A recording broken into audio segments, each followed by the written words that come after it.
Con ustedes, Evangelio de nuestro Señor Jesucristo según San Mateo. Jesús tomó a Pedro, a Santiago y a su hermano Juan y los llevó aparte, a un monte elevado. Allí se transfiguró en presencia de ellos. Su rostro resplandecía como el sol y sus vestiduras se volvieron blancas como la luz. De pronto se les aparecieron Moisés y Elías, hablando con Jesús. Pedro dijo a Jesús: Señor, qué bien estamos aquí. Si quieres levantaré aquí mismo 3 carpas, una para ti, otra para Moisés y otra para Elías. Todavía estaba hablando cuando una nube luminosa los cubrió con su sombra y se oyó una voz que decía desde la nube: Este es mi Hijo muy querido, en quien tengo puesta mi predilección. Escúchenlo. Al oír esto, los discípulos cayeron con el rostro en tierra, llenos de temor. Jesús se acercó a ellos y tocándolos les dijo: Levántense, no tengan miedo. Cuando alzaron los ojos no vieron a nadie más que a Jesús solo. Mientras bajaban del monte, Jesús les ordenó: no hablen a nadie de esta visión hasta que el Hijo del Hombre resucite de entre los muertos. Es palabra del Señor. Gloria a ti, Señor Jesús.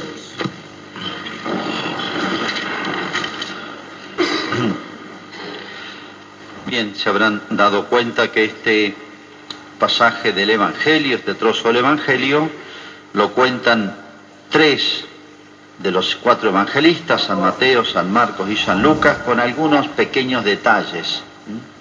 Pero es el mismo hecho que se llama la transfiguración, se suele llamar.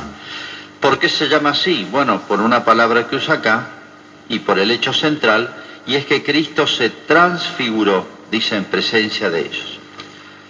¿Qué significa esta y cómo se explica? Se trata de explicar esto que pasó. Los apóstoles nos describen, que eran los únicos 3 testigos, dice que el rostro de Jesús resplandeció como el sol. Y no solamente su cuerpo, sino que su ropa, sus vestiduras, quedaron blancas como la luz. Son comparaciones. Tratan de explicarnos algo que uno dice: bueno, describime, explícame lo que pasó con tus palabras.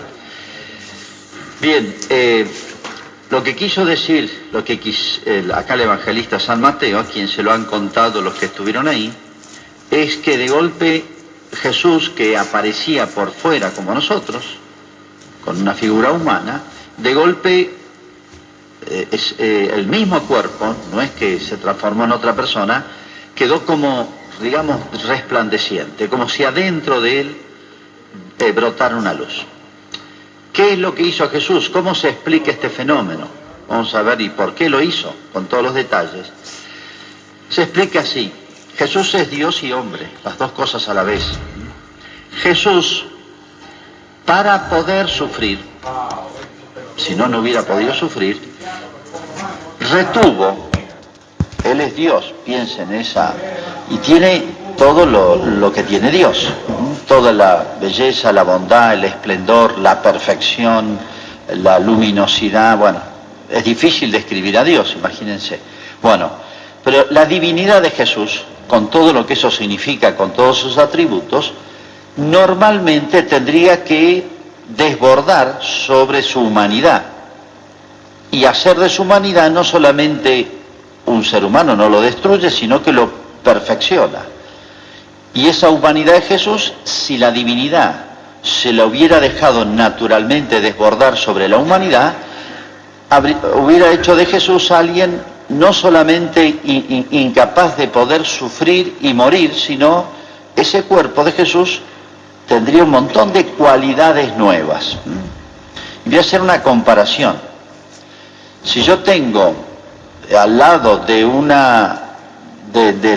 centro luminoso, un foco luminoso muy fuerte, piensen en el sol, o una fuente de calor muy grande, pongo un objeto, ese objeto queda muy iluminado o recibe muchísimo calor. Bueno, la humanidad de Jesús, que está pegada a la divinidad, recibe toda el esplendor, toda el ser del mismo Dios, y entonces quedaría una humanidad tan extraordinariamente elevada, perfeccionada, con cualidades nuevas. Pero ¿por qué no pasaba eso normalmente? Porque Jesús hacía una especie de milagro con su propia persona. ¿En qué consistía esto? Si yo le decía, una fuente de luz muy fuerte, todo lo que está cerca de él se ilumina. Si yo pongo una fuente de calor muy fuerte, lo que está cerca se calienta.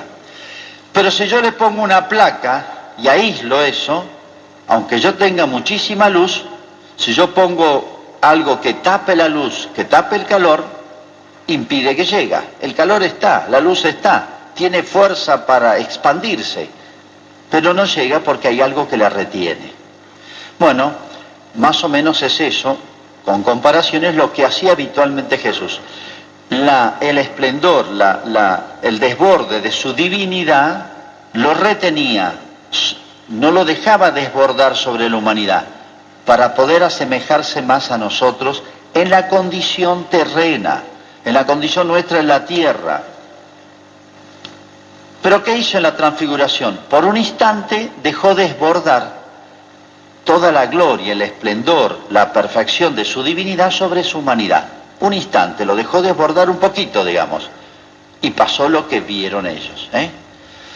Eso es la transfiguración. Cambió de figura, sí. Es la misma humanidad de Cristo con cualidades nuevas, recibidas ¿de qué? De su divinidad.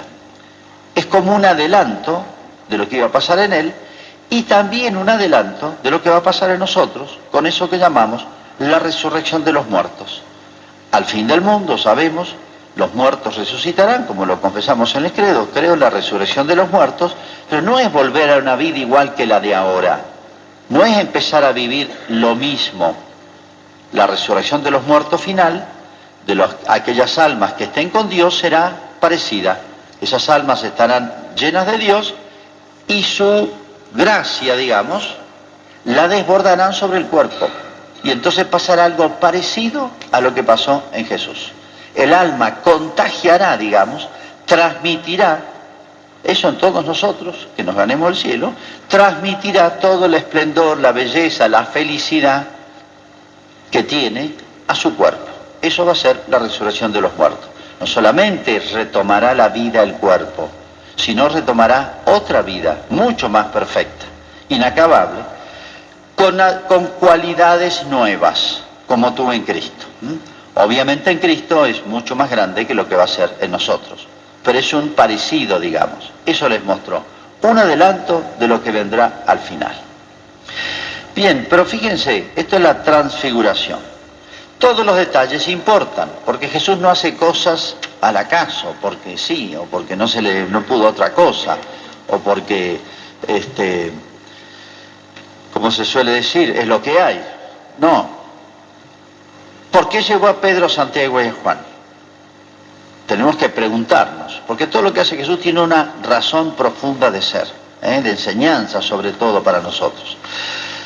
Si vemos un poquito la historia de Pedro, Santiago y Juan en la relación a Cristo o relación de Cristo a ellos, fíjense que estos tres apóstoles ya poquito tiempo antes los había seleccionado entre los 12, a ellos tres, para estar y ser testigos inmediatos de una resurrección. Hizo varias resurrecciones Jesús, una en la casa, el hijo de la viuda de Naín, y llevó solamente a tres. Dice que dejó todos afuera, las casas eran muy chiquititas en esa época, más chiquitita que una casa de barrio, casi diría. Y entonces, claro, no cabía toda la multitud que habitualmente lo seguía Jesús. Pero Jesús seleccionó a tres, dice, Pedro, Santiago y Juan. De manera que ellos fueron testigos, no que vieron una niñita muerta y después se enteraron, la vieron viva, sino que vieron el instante mismo en que Jesús, todos los gestos que hacía para resucitarla. Llevó a Pedro, Santiago y Juan. A estos tres apóstoles después los va a llevar, ¿se acuerdan?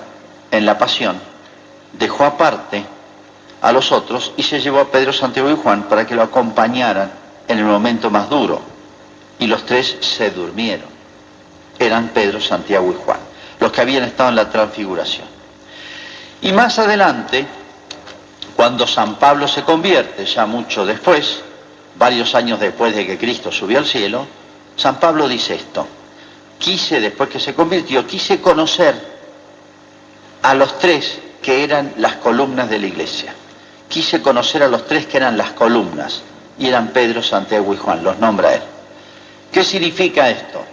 Y que Jesús venía preparándolos sin que ellos lo supieran, los venía preparando para cumplir una misión muy importante en la vida de Cristo y sobre todo después en la iglesia. Los que iban a ser columnas. Sabemos que Pedro era el jefe, ¿sí? Era el primer papa, digamos, ¿no? Papa significa padre de los padres, de ahí viene la palabra papa. Padre, las dos primeras letras, padre de los padres, como una especie de gran padre, ¿no? De todos los miembros de la iglesia. Y la cabeza, pero él no podía gobernar solo, entonces tenía dos más segundos, inmediatos, digamos la primera línea.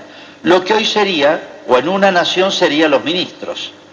Ningún presidente puede gobernar sin ministro, no puede hacer todo. O lo que es hoy en la Santa Sede, en el Vaticano, el equivalente de los ministros, que son los que se llaman cardenales prefectos, que son los que están a cargo de una sección especial. Hay distintos ministerios en un país, hay distintas secretarías, prefecturas en la Santa Sede que son los equivalentes, encargados de distintas tareas que hay dentro de la iglesia. Eso iban a ser los primeros ministros, digamos, los dos primeros ministros fueron Santiago y Juan. ¿Y qué significa esto?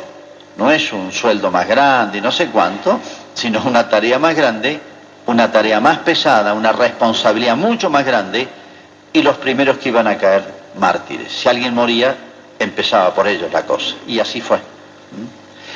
Bueno, entonces vemos la razón de ser, por qué Pedro, Santiago y Juan. Les dijo que no dijeran nada, como diciendo, esto es para ustedes, esto no es para que cuenten a todo el mundo, mirá qué grande lo que hizo con nosotros, porque iba a ser más para mandarse la parte que otra cosa, iba a ser hasta motivo de vanidad, che, nos eligió a nosotros para esto, estuvo espectacular, mirá lo que vimos, como para diciendo, mire, esto tiene un aspecto lindo, pero no se dan cuenta que los tengo que fortalecer porque les voy a poner una carga más grande a ustedes, así que guárdenlo para ustedes, les va a servir.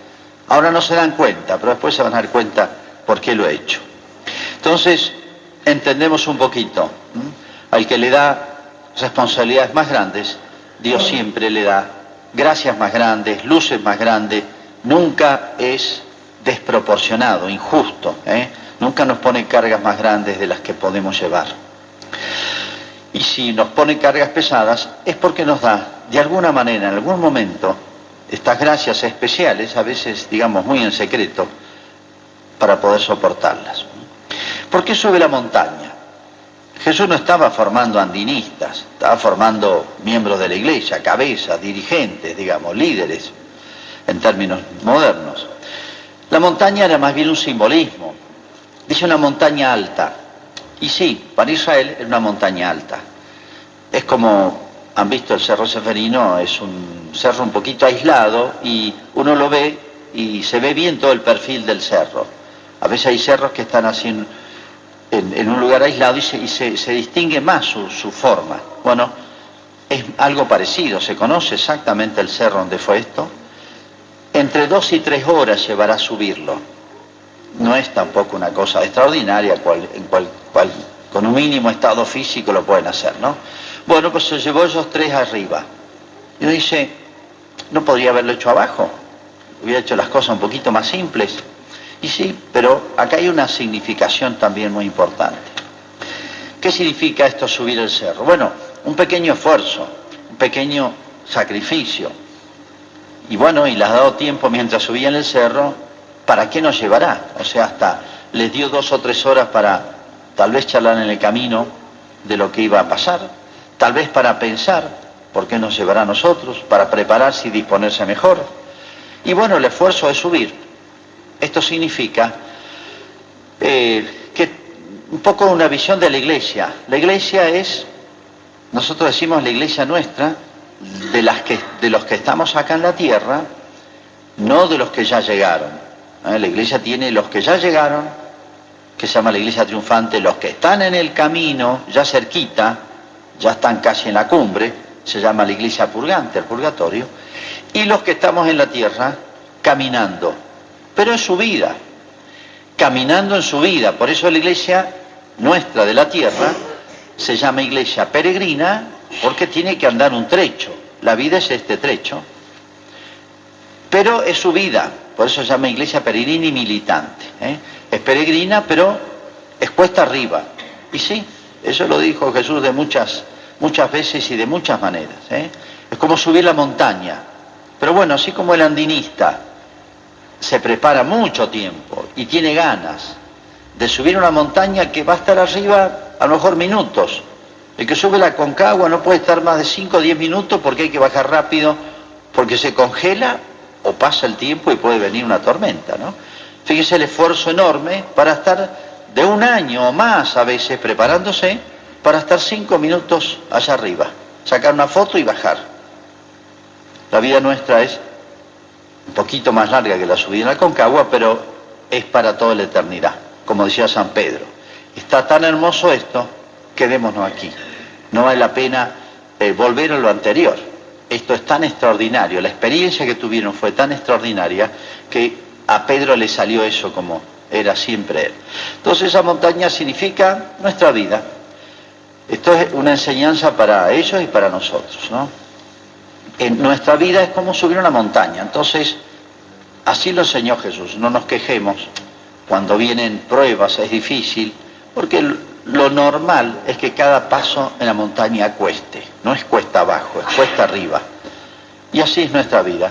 Pequeñas dificultades, trabajos, sacrificios, pero siempre piensen, tenemos que tener, se puede decir, la mentalidad, la cabeza del andinista. Vale la pena llegar a la cumbre.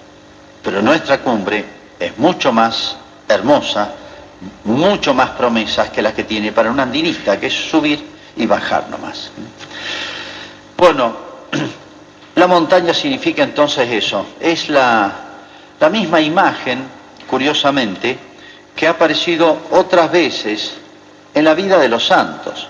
Cuando Santa Teresa tuvo una visión de Cristo resucitado, esto ha aparecido no con demasiada frecuencia, pero en la iglesia han habido estas gracias especiales, digamos, que han tenido algunos santos. Santa Teresa vio a Jesús glorioso y resucitado, como lo vieron en la transfiguración.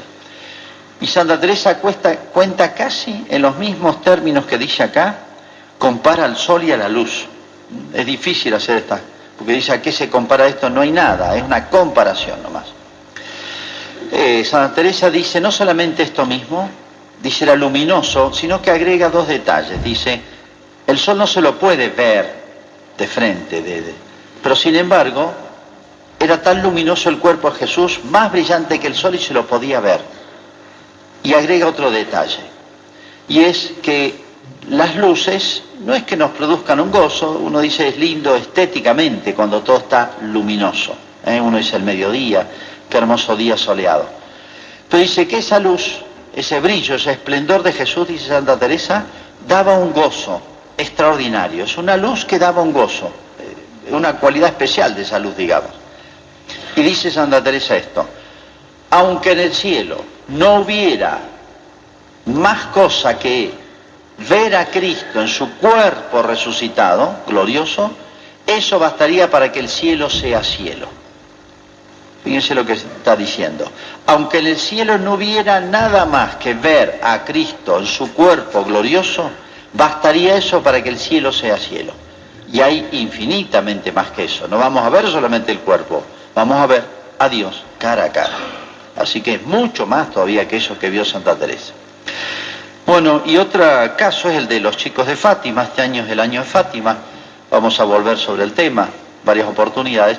La famosa tercera parte del secreto de Fátima justamente dice, vio la iglesia así, como una gran procesión encabezada por el Papa, una gran procesión encabezada por un hombre vestido de blanco, que era el Papa, seguida de obispos, sacerdotes, religiosas, familias, hombres, mujeres, de toda clase, que caminaban subiendo el cerro, y en la cumbre del cerro había una cruz, y en el camino iban muriendo. y atravesar una ciudad en ruinas. Bueno, es un poquito más larga, pero es este cuadro, hace referencia al cuadro de mártires del siglo XX, que han habido cantidades, y nosotros poquito nos hemos enterado de eso, pero han habido cientos de miles de martirios en todo el mundo, sobre todo en las grandes persecuciones en los países comunistas. Bueno, es la misma cuadro, la misma escena. Bueno, ¿y qué se encuentran arriba los apóstoles? Dice Moisés y Elías. Uno dice Moisés y Elías, tal vez a nosotros no nos digan mucho, Moisés y Elías. Uno dice, sí, son del Antiguo Testamento, sí. Entonces son dos personajes claves. Para un judío era todo. Esto le decía todo, ya está. Con ver su figura ya estaba todo claro. Moisés era el que había dado todo lo que se llama la ley a Israel. ¿Se acuerdan de Moisés? Lo sacó de Egipto, lo llevó al desierto y él subió a la montaña donde Dios le reveló todo lo que podría ser lo que hace a un pueblo, digamos. Le dio todas las normas religiosas, las normas, llamémosle, litúrgicas, le dio lo que sería la constitución de un país, le dio todo el código civil, el código penal, el código de comercio, el código, digamos, todas las leyes religiosas y civiles, todas se las dio por Moisés. Por eso, ¿qué era Moisés para Israel? Todo. El que había hecho, en nombre de Dios, de Israel, un pueblo bien organizadito, todo previsto. ¿Y Elías quién era? Un super profeta. Elías era un profeta que fue muy famoso por los milagros que hizo en un momento muy especial de Israel. Era como un símbolo de todos los profetas. Cuando lo ven a Moisés y Elías, junto a Jesús, para un judío era muy claro el mensaje. ¿Cuál era? Todo lo que llamamos el Antiguo Testamento, o sea, de Abraham en adelante, hasta Cristo, son 1850 años de historia de este pueblo que fundó Dios para preparar la venida de Jesús. O sea, todo eso confluye en Cristo. Moisés y Elías eran las grandes autoridades del Antiguo Testamento. Bueno, hablaban de Cristo y con Cristo. Como diciendo, para un judío, miren, lo que anunciaron los profetas, lo que preparó Moisés, que eran dos hombres de Dios, respaldan a Cristo, o sea, créanle a Cristo. El gran tema, el gran problema de Israel que no aceptó a Cristo era porque la mayoría decía, este no es el que nosotros esperamos. Para un judío se llamaba Mesías, eso significaba el Mesías. ¿Qué significaba esto para los apóstoles? Darle la certeza como judíos, miren, lo que preparó Dios durante 1850 años ya llegó. La promesa de un Mesías ya está, se llama Jesús. Para un judío era darle una seguridad muy grande. Y a eso se agregan dos cosas más. La nube, esa nube que apareció de golpe, dice, y desapareció de golpe, para un judío significaba claramente la presencia de Dios. Cuando Israel salió de Egipto, guiado por Moisés, dice, una nube los guiaba de día y una columna de fuego de noche. Esa columna de fuego y esa nube representaban a Dios que guiaba al pueblo. De nuevo, algo para un judío muy claro. Y para más, se escuchó la voz del Padre. Este es mi Hijo muy amado, dice, escuchadlo. Dice que cuando escucharon eso, cayeron de espaldas, ¿no? Cayeron como desmayados. Este es mi Hijo muy querido, en quien tengo puesta mi predilección, escúchenlo. O sea, no duden, todo lo que Él dice se va a cumplir, todo lo que Él dice es verdad. Por más que ahora, dentro de poquito, lo van a ver entregado, se puede decir, a sus enemigos. Este hecho ocurrió, la transfiguración, exactamente 6 meses antes de la pasión. 6 meses, falta muy poquito, y cada vez las cosas se van a poner peor, ¿no? Bueno, vamos a ver ahora entonces todo este cuadro en acción, hay que ponerlo en movimiento. Imagínenlo con todos los detalles, en fin, la reacción de San Pedro, la de Jesús, etcétera. Fue una cosa cortita, pero les dejó un mensaje muy grande para ellos. Este cuadro es lo que había dicho Jesús en una frasecita y ellos no terminaron de entenderla. Es como poner en imágenes, pero no imágenes visibles, sino reales. Es un reality show real de lo que les había dicho. el Hijo del Hombre tiene que padecer de manos de la dirigencia de Israel, ser juzgado, morir y resucitar al tercer día. Eso se los mostró ahora, porque en ese subir está como el sacrificio, el esfuerzo. Dice que Moisés y Elías hablaban con Cristo de la próxima muerte de Cristo, dice otro de los evangelistas, la próxima partida, la muerte. Hablaban de la pasión, pero a su vez lo vieron a Cristo glorioso. Tiene que resucitar. Esa frasecita que les había dicho, no la entendían, no la entendieron, ni cuando Cristo resucitó, ahora estaba en un cuadro vivo. Es como para inculcarles eso en el fondo del alma, a fuego, a estos tres que iban a tener que ser, se puede decir, el sostén, la fortaleza de todos los demás. Bueno, ¿qué pasó con los apóstoles? Estos tres ya sabemos. Se quebraron. Bueno, así como esto es para ellos y para nosotros, para darnos esa seguridad, fíjense, a pesar de gracias tan grandes, fallaron los apóstoles. Y bueno, estamos nosotros también ahí. Nosotros hemos recibido tantas cosas, tanta certeza, hemos recibido las verdades de la fe, etcétera. Y bueno, nos pasa también eso. Fallamos, nos quebramos. Pero bueno, los apóstoles se levantaron. Nosotros también. Y nos tenemos que apoyar firmemente en estas cosas, ¿no? Esto fue para ellos y para nosotros. Nuestra iglesia, lo que llamamos la iglesia católica, hoy se habla de tantas religiones como si fuera todo igual. No, no es igual. Hay una sola. Hay una sola que fundó Jesucristo. Hay una sola que tiene un fundador de esta calidad, de este nivel. Hay una sola que hizo milagros y profetizó y anunció cosas, y hizo cosas extraordinarias. Hay una sola que es la Iglesia Católica, que es la que tiene estas garantías que dio Jesucristo, estas pruebas, estos fundamentos que dio Jesucristo. Por eso nunca dudemos y nunca pongamos por igual las religiones. Esa es la voluntad de Dios, no es un capricho nuestro. No es como querer hacer exclusivo lo nuestro. No es un problema nuestro. Es un tema mucho más importante, es de Dios. Así lo quiso Dios. Nosotros, ¿qué somos?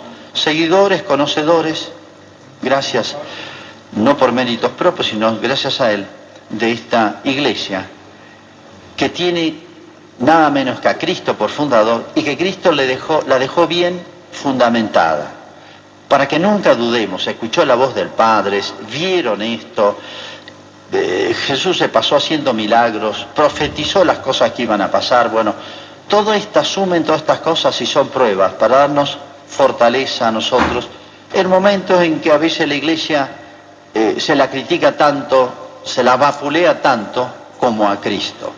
Es como si Cristo dijera, miren, a mí me van a manosear, me van a manipular todo, pero al final, el final va a ser mío, o sea, voy a triunfar sobre el mal.